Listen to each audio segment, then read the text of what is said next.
तो बहुत सूजन था, अब तो बहुत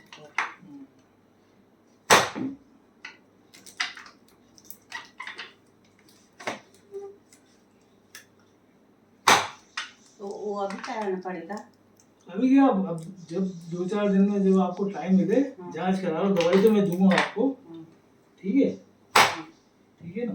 हाँ, यूरिक एसिड का भी। हाँ, यूरिक एसिड का क्या बोला?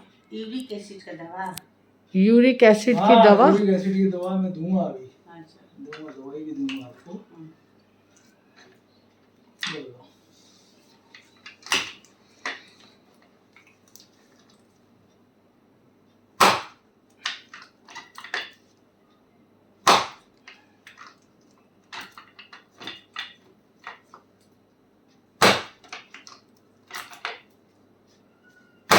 इससे क्या है, जो नसें सूजन आ रही है ना खुल जाएंगी, सर्कुलेशन बढ़ जाएगा। ठीक है।